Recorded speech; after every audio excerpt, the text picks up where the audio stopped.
Okay, I am happy to call our annual meeting to order. Hard to believe, looking at the minutes, that it was a year ago. We're still doing this. But in any event, thank you for joining us. Unless there are additions, deletions, or corrections to the minutes, a motion to approve them as presented. Moved by Michael, Seaman, seconded by Gino. All in favor? Aye. Motion passes. Thank you all very much. Before we go through the appointments, the new appointments to the new officers, let me just say thank you to certainly all of the members of the board, both past and certainly present. A big thank you to the governor. I've had the opportunity to talk to Governor Hochul over the past 10 days, and her estimation and her feelings about ECMC, particularly about our president, are really spectacular.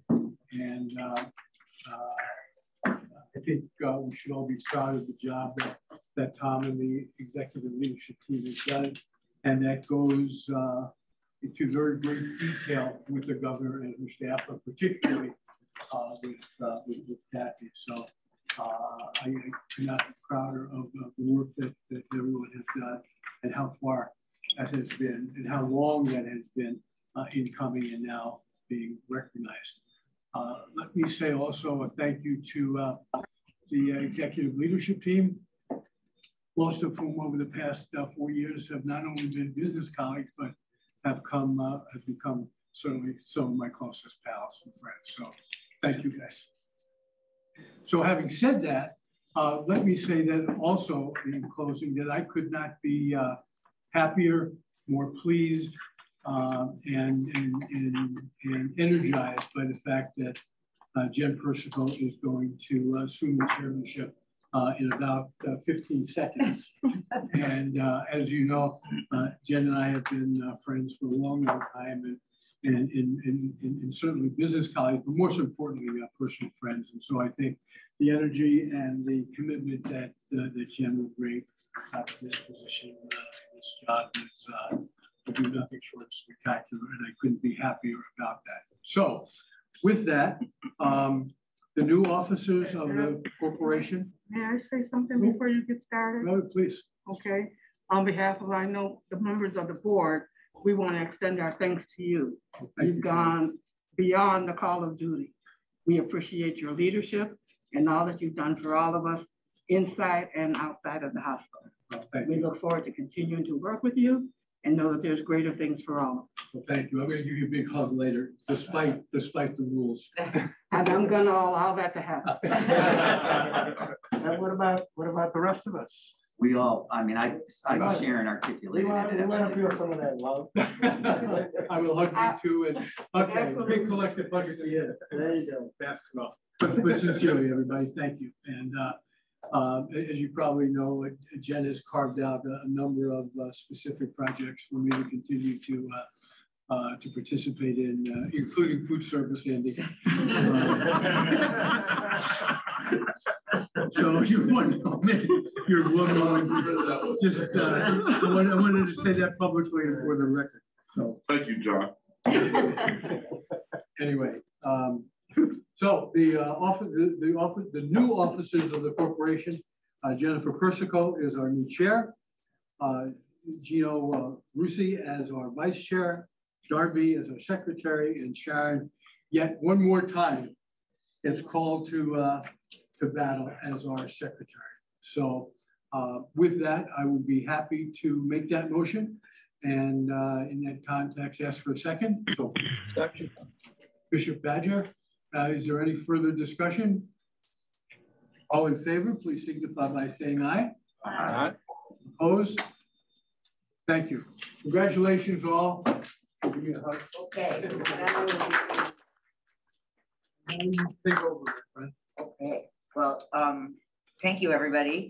I want to say at the outset that I have some really big shoes to fill following John, who has dedicated what seems like boundless energy and unlimited time to the benefit of this organization. And I know that I echo Karen's comment about how grateful we are. And I hope that I can even do as much of a minuscule part of what you have done for this organization over the time. And I think is Mr. Rakuya on the call? Yes.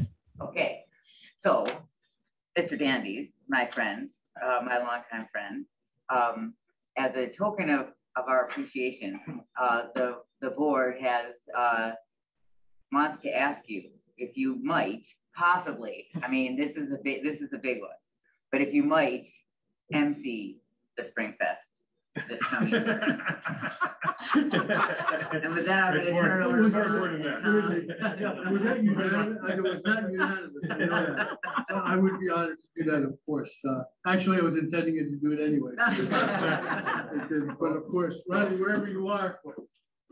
Ron's got a little bit of a similar but elevated announcement. Go ahead, Ron. Well, thanks. Excuse me. Excuse my voice. It's still recovering a little bit from the weekend, as many of you can imagine. Jen, first of all, congratulations to you. I could tell you as somebody who succeeded John in his prior position as chair of the foundation, it is an impossible task. But I know you'll be up to the task. And most importantly, John will be there right by your side like he is on my side every day, steering the hospital in a great direction. So welcome, Jen, and congratulations. Yeah, what else can we say about John Dandies from the foundation's perspective? He is the greatest MC of all time. That's number one. He's been our greatest advocate. And with all the things that he and his family have done, you know, throughout the years, it would be wonderful for us to be able to honor John with our board and community award this year at Springfest. So that's the punchline. And as we all know, you know, John's been doing this with ECMC since, you know, 2011. Certainly before that, he's been an advocate. He's been chair of the foundation board. He's done everything that anybody could ask. He is ECMC. He lives it every day, and he's an inspiration to all of us. From money to, you know, everything with his beloved wife, Marcy, and how the two of them came to epitomize Springfest. We can't think of that event without thinking the two of them and their family. And it'll just be so nice for us to be able to honor John this coming spring at Springfest. So John, congratulations. Thank you for everything you've done. This is a small token on our behalf. And more importantly, you know, this event is what it is because of you. So thank you again on behalf of all of us.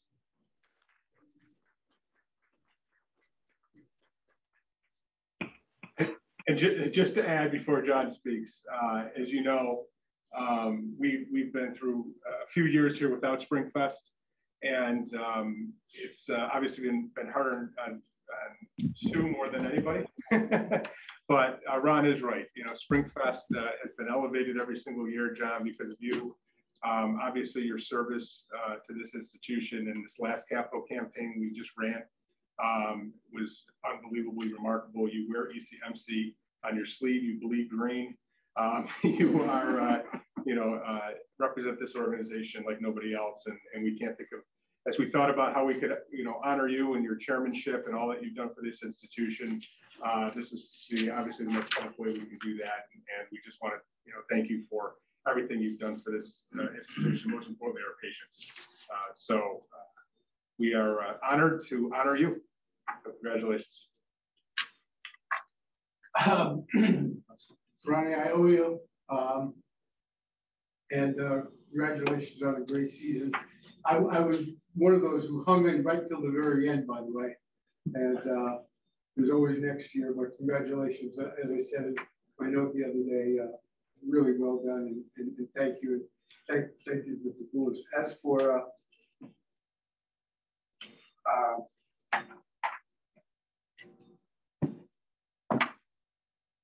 Are you speechless? John, at least they didn't ask you you're in charge of music.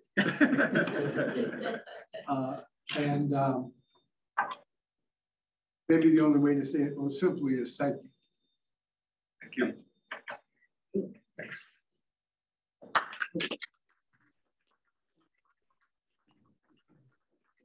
By the way, I'm sure you'll have a lot. I'm sure you'll have a lot to say that night, but it's going to be on video. So you can only go so long. Oh yeah. I will save the rest of my remarks for that evening.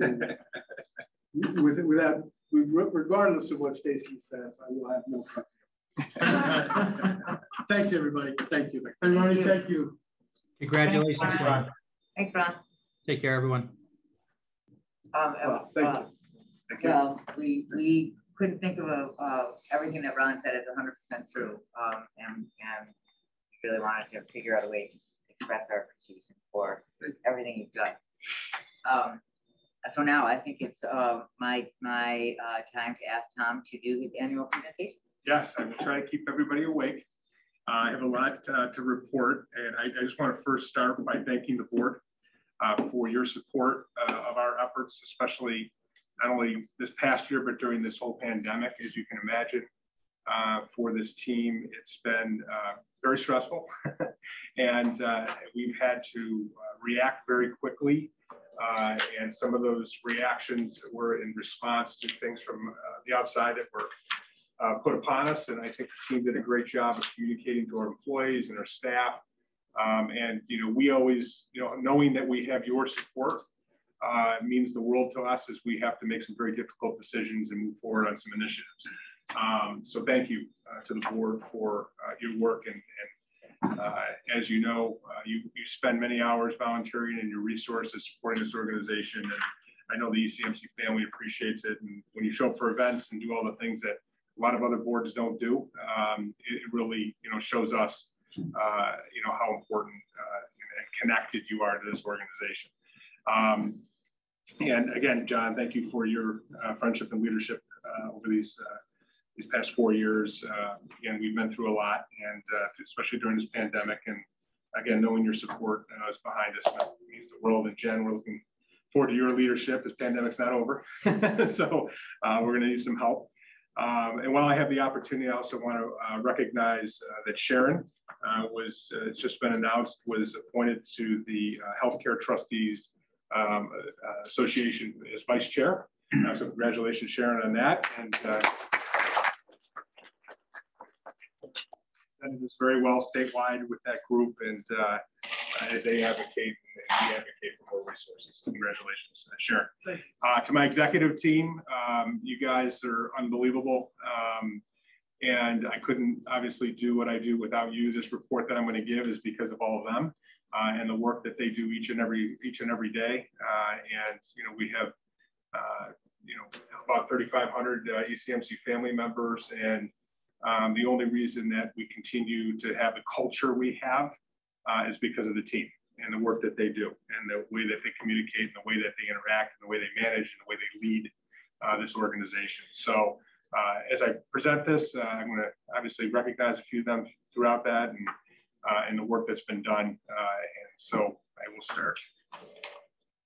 What am I pushing, Deborah?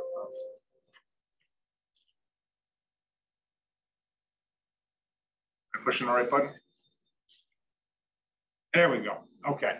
I promise I only have 2 COVID slides because I think we're all about, heading up with COVID. But I just wanted the board to recognize the volume of patients and tests and vaccines that we've administered.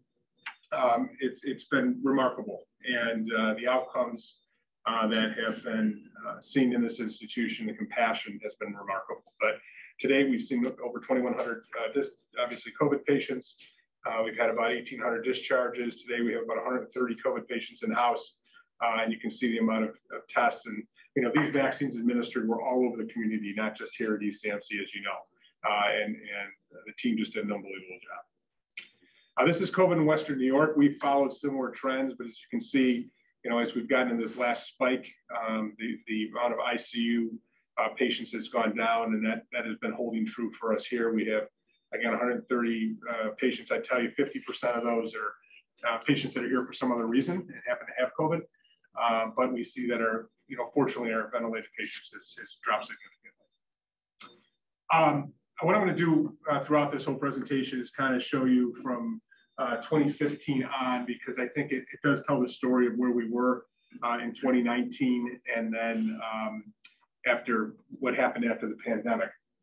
If you remember, we started dropping in inpatient admissions in 2019 because of the conversion by payers of inpatients to observation patients, and we were dealing with that dynamic. It seems like a lifetime ago, but now we obviously experienced COVID and the reduction in patients due to that. And emergency room visits, again, continuing to grow, and then obviously COVID happened and we have leveled off a little bit. I'd like to draw your attention to the bottom of that screen where the left without being seen, which is really, you know, a number that we're continuing to watch and we're very concerned about when we have weekends of 20% left without being seen in the ER because we can't discharge people. And obviously it's a dynamic that's been going on all over the place, but you can see that that number has gone pretty much doubled. We had lower volume in 2020 during the height of the pandemic, but we were running around 3,000 left without being seen every single year. Now it's about almost 7,000. So it's quite a stark difference. Total surgeries, again, we saw the dip in 2020 as surgeries were canceled. And then obviously this year we've obviously been put on, this past year been put on pause also. So surgeries dropped a little bit. And you can see the trajectory we were on before COVID. This is outpatient visits. The outpatient visits now also consist of COVID testing and vaccines, but those have continued to drop because of COVID, and less people getting preventative care. So one of our goals this year is going to be to continue to do outreach. And I think the digital health initiative that Keith McCassick has driven forward will be instrumental in that. Acute length of stay. I don't know what to say about this graph, but you can see the jump. We were managing that very, very well, I think, with our case mix index, which obviously, as you know, is an indicator of how sick our patients are. So as that number in the bottom goes higher, you should see a little bit of an uptick in length of stay. But as you can see, in the last year, in 2020 and 2021, it actually went, level off a little bit, but our length of stay went through the roof. And you can see because our COVID patients had an average length of stay of 14.5 days, and the case mix index is a lot higher at 2.5. So again, that's continuing to be the reason that our ER is backed up and the challenges in the institution financially. And then this is obviously our total length of stay. Key statistics, you've been watching this all year long, so it's nothing new. Obviously, just a few items to note. You can see that our outpatient surgeries have increased significantly and over last year because of obviously the drop in surgeries. We exceeded last year by a lot, or 2020 by a lot. The outpatient increase is really a function of converting a lot of inpatient cases to outpatient cases as we suspended inpatient cases.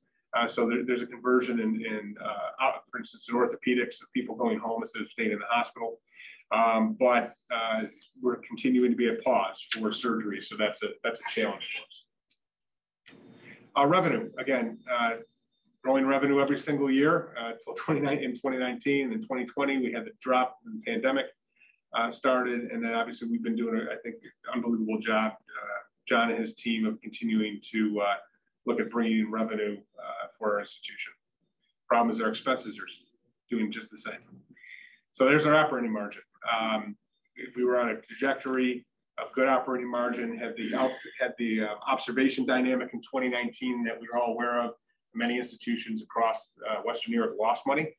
We broke even in 2019, and then obviously the pandemic that says stops at 50,000, as you remember, was over 80,000 or $80 million, sorry, of loss, and obviously this past year. Cash and investments, John has done a great job with cash and investments, but we are continuing to watch cash. We're very concerned because we're burning through it without having surgeries, and something we'll be focusing on in 2022. Quality awards, all the quality awards we received this year. We went through them, but I just wanted to give a reminder of some of the distinctions that we received this past year. Other awards and recognitions, again, some awards that we, again, mentioned during the year. Obviously, being a top hospital for racial inclusivity was very important. Our MWBE award recognition running the leadership in the vaccine hub, our ethics award that we received, brick by brick for Key Bank, and then the outreach award for the SNUG program. Nursing accomplishments, Karen and her team have done an unbelievable job, obviously, in the middle of this pandemic, continuing forward with initiatives, both to our Pathway to Excellence program, our Beacon Awards that we receive for each of our ICUs, and she continues to work in nursing for developing nurses in various programs, recognition programs. So I just wanted to give you a highlight of some of the things that we've been continuing to work on even through the pandemic. Obviously, quality, we lead with quality, our journey to zero harm. Donna Jones and Dr. Murray and Karen really lead that, but obviously we as a team lead that, and you as a board, quality is one of the most important things that you do to make sure you lead us, and we are on a journey to zero harm. Just some statistics here for some of our hospital-acquired conditions. I'm going to show you raw numbers, and then I'll do rates for the same thing. So this is catheter-associated urinary tract infections. You can see the precipitous drop when we focused on these infections, and this is the rate, same for the same condition, and you can see it's gone way below the targeted goal. This is central line infections, and obviously we're always challenged with those with COVID, but we have had a lot of success in the raw number and also the rate. So again, this journey to zero harm has been embraced by this organization, and it's really gone unit by unit. That I mentioned Donna Jones and Karen and Dr. Murray have really worked hard, and Donna set up a important structure for us to continue to monitor these. These are pressure ulcers. We continue to be a little more challenged with pressure ulcers because we're a safety net hospital. But you can see the drop here in 2021, and obviously also the rate. They're very small numbers, but obviously an important number for us as we get measured by outside organizations. These are falls. Again, these are the raw numbers, and something that we continue to watch very, very closely. Patient experience. The numbers that you see here that are highlighted in 2019 before the pandemic, kind of the trajectory we were on, and those are the numbers compared to I have them in green and yellow compared to 2016. And then in 2021, we're facing the same problem that every other institution has: long wait times, left without being seen, all those kinds of things that are happening, how long people are staying in the hospital, short-staffed, staffing shortage that we faced. But many of those numbers are kind of right in line with the New York State average on the far right. And we're putting forth initiatives this year to make sure that we get those numbers up. But it continues to be a challenge just because we can't discharge patients. ECMC staff recognition, I'm obviously not going to read all these. Just to let you know, we continue to focus on this and make sure that we recognize our employees each and every month. And we have many, many programs that the team has put together to make sure that our team members feel valued and thanked for the hard work that they do. One of the things we're proud of, we've made progress in diversifying the organization. Not where we want to be, but I think we've been intentional about this, and you can see that down below we've increased our African American number of employees as a percentage since 2015 to 2021, and also our Hispanic and Latino from 1% to 2%, and Asian and other has also increased from 1% to over 2%. So we've been very proud of our efforts to continue to diversify this organization. Again, not where we want to necessarily the goal where we want to be, but we've made progress. Obviously, MWBE utilization we've been focusing also on that, and I think we've had a lot of success. We've always stayed above the 30%, which is where we want to be. And this past year, as you know, and I'll mention it later, we were recognized by the state for our leadership. ECMC support. We are continuing to support our frontline team, and these are the scholarships and certifications that we have given to our employees to make sure that they advance themselves. That kind of jump after the 91 there in the year 2018 was because we actually extended it so that people could get it 2 years in a row. And we had a jump that year. And as you can see, we continue to make sure that our staff continues to get their advancement certifications, and we support that. Annual fund, Sue has just done an unbelievable job with the annual fund and growing it. If you look at that, 40% of our employees are donating to the annual fund. The $404,000 is the total for employees and outside the organization, but I wanted to make sure we recognize the work that Sue has done to really connect with our employees to make sure that they support the foundation, which supports our patients, our staff, and our mission. One of the things we focused on is continuing to get ECMC recognized nationally. Obviously, this is very small, but I wanted you to recognize how many national types of and statewide presentations that we give. So we raise ECMC's profile in the community and in the nation. And then this past year, obviously with COVID and everything else, we've had a lot of national, international media. Peter's done a great job of making sure that our social media outlets reach many media outlets, and they pick those up. And we've done, I think ECMC is now known nationally, frankly, because of some of our work on the presentations and some of the media work that we've done. Operations. Jim Turner, again, this year did a great job in the building envelope and window project and getting that done despite all the pauses we had in COVID that we know all too well, but the building looks fantastic, and just congratulations to Jim and his team. We finished the forensic safe rooms this year. Dietary, the tray line, the famous tray line. I'll flip past that because it doesn't look as neat as I think it should.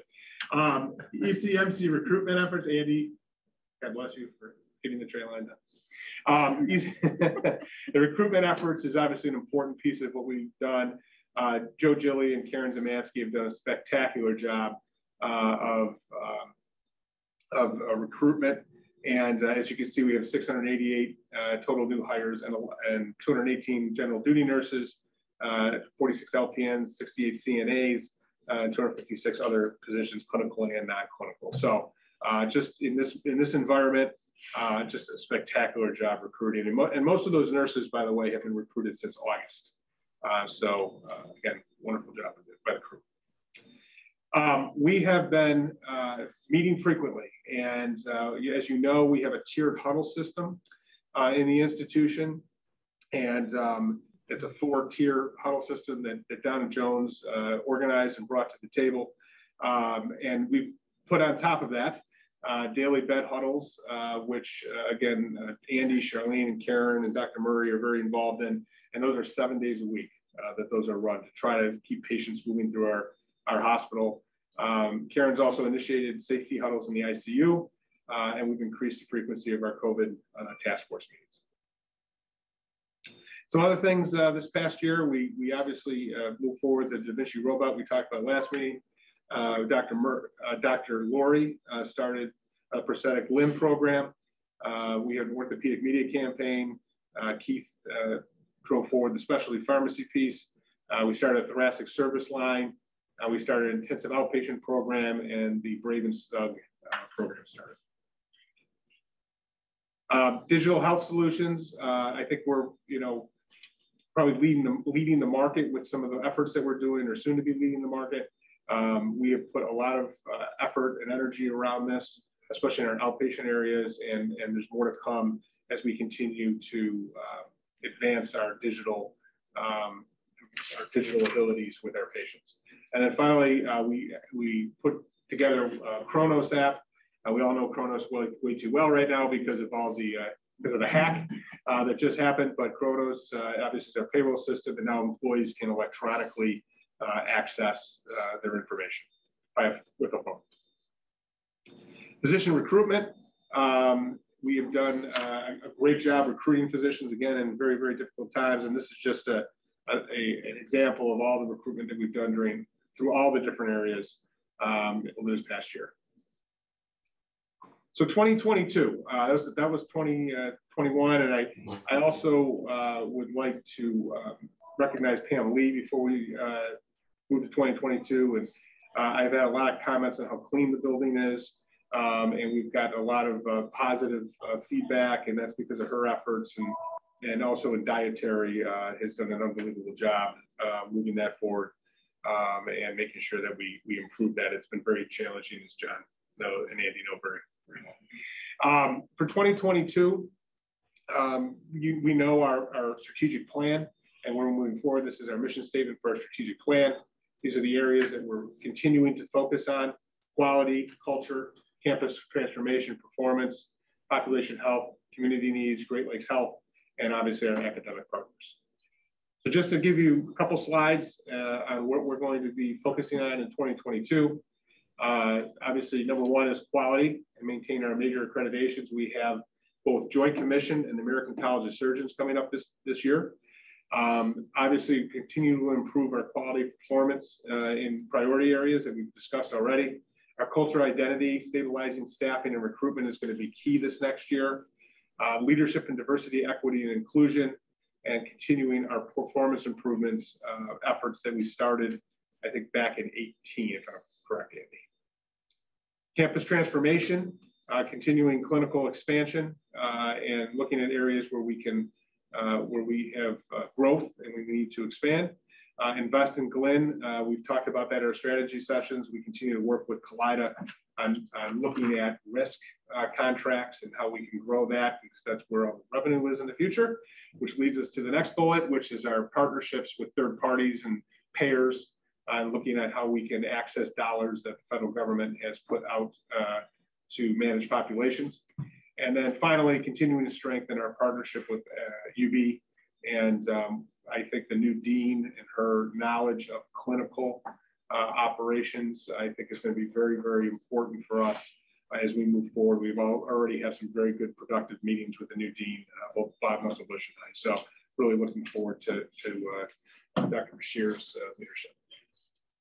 So with that, that concludes my report. Again, I want to thank everybody for all your efforts and the work that you've done, especially the executive leadership team. They've just done unbelievable work. And of course, our 3,500 employees who each and every day just do provide miracles for our patients.